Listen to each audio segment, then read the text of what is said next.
Good afternoon, Epworth. Today we have a treat in store for you. We have the interesting story of Rosalyn Kalmar. Tell me about your early years and about your college years. Well, I'd like to first just say a word about being here at Epworth before I go back to the past. I'm happy beyond belief to be here. It is just the right place for me at this time in my life. And the first thing that attracted me here was the choir, and then the thing that I'm so much enjoying is just getting acquainted with everyone that lives here. Such interesting people, wonderful, kind, and loving people. So, a little bit about my past. I grew up on a farm in Middle Tennessee. My parents were older. I was an only child. I went to a one-room schoolhouse. I had the same teacher, Miss Bessie Comperry, for 5 years. She taught all 8 grades in this little schoolhouse. During the winter, we even had lunches that she instructed the 8th grade girls how to make. We had vegetable soup a couple of days a week, and the other days of the week we had white beans and coleslaw. So I can still remember that amazing cheap food. I think we paid 50 cents a week for our food.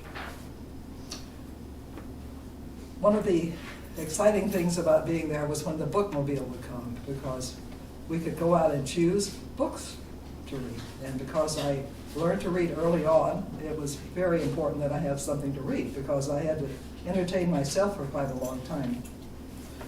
When I got to high school, we were still on a farm, still not quite by candlelight, but by lamplight. We never had running water, we never had indoor plumbing, not until I went to college. So I wrote a term paper by lamplight. Writing term papers was never my favorite thing to do, but I learned to do it. Music has been an important part of my life since a very early age. We had a piano, and I was banging on it when I was little, and my mother had to lock it to keep me from making so much noise. So I had music lessons when I was about 7, all the way through college. And I'm still involved in music here. As some of you know, I play the piano and organ and sing in the choir here. I also played for many different churches. I had to earn my way through college by playing music in churches. Imagine getting paid to go to church, but I did. I worked my way through college, not only with music, but with shorthand and typing, and I also had some scholarships. I went to Austin Peay State College in Clarksville, and then transferred to George Peabody College, where I graduated in 1958 with a bachelor's degree, and then in 1959 with a master's degree.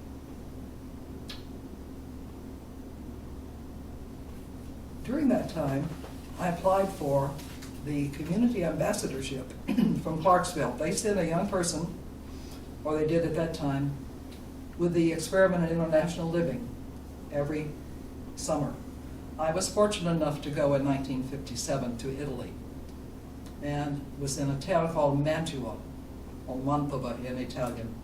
And that was an exciting part of my life. I had to come back to Clarksville and give speeches for 3 months, so I transferred back to Austin Peay and then back to Peabody.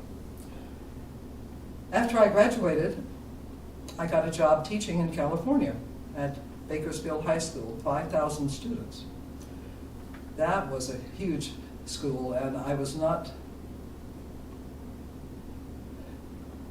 thrilled with how unexcited the kids were, because they were difficult to teach. I had taught adults in the evening during the time I was getting my master's degree, and so they loved to learn, but these kids had to be pressured to learn. I got married and moved to Los Angeles, where I taught for a semester at an inner city school. And I was really unqualified for that. Some of the students did not know how to read, and I had never been trained to teach non-readers, but I had some. So I applied for a job at Beverly Hills High School, and lo and behold, I got accepted. And I spent most of my teaching career at Beverly Hills High School. I taught English at first, and then I switched to my double major, which was business education, and that gave me much more of a life at home. While I was there, I also learned something called brain gym, and if some of you sat with me at lunch and talked about this, you have perhaps been introduced a little bit to brain gym, and I would like to just do it right now because you may have lunch with me and maybe you'll want me to show you. So the way we do the brain gym is we have water, brain buttons, cross crawls, and hookups, and I'm going to show you just very briefly how that would work. So you take some water. Usually drink a little more than that, but you don't have to. Then you take your left hand and you massage under your collarbones with your hand resting over your belly button, and your eyes go left to right. And you do that for 2 or 3 breaths, and then you switch hands. And you do left to right again. And then you do cross crawls, crossing over the midline. And then you do something called hookups. And you cross your left foot over your right, your left hand over your right, and twist around. And you relax into that position and breathe. And then you uncross, and you do it the other way. Right over left, and twist around. And you close your eyes, relax, and breathe. Then you uncross everything and bring your fingertips together. And that's a conclusion of something called PACE, which is the startup exercises in brain gym. And believe it or not, somebody got a PhD just teaching those 4 exercises to nursing students because it lowered their anxiety before test and it raised their test scores dramatically. So that's PACE, and if you want to learn, just ask me and I'll give you some paperwork about it. So along the way, I got married. I got married to a Hungarian refugee and even learned a little Hungarian at UCLA after we had our first child. We have 2 children. They, of course, now just about old enough to join AARP, but a daughter and a son, and I have 4 grandchildren. The children were enrolled in Culver City in something called the Spanish Immersion Program there, and they learn to be bilingual. And it's an incredible program that doesn't really cost a lot of money. You just have to have an extra set of books in Spanish, and you have to have bilingual teachers. And that's what they had, and it was just a fabulous program. And I wrote an article about it, which was published in several magazines about it. Eventually, I retired from teaching and did not want to grow old in Los Angeles. And I moved to Shawnee. I had met, after my divorce from the Hungarian engineer, it's hard being married to an engineer. And so after 28 years, we divorced. And so I had another partner in about 10 years who grew up in Shawnee. And so we moved to Shawnee, where I lived for 18 years. And that was my last paid music job at the Episcopal Church there.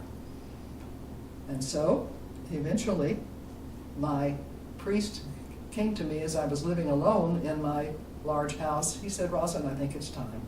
I said, "Time to move?" He said, "Yes." And so then I started looking for the right place to go, which of course turned out to be Epworth Villa.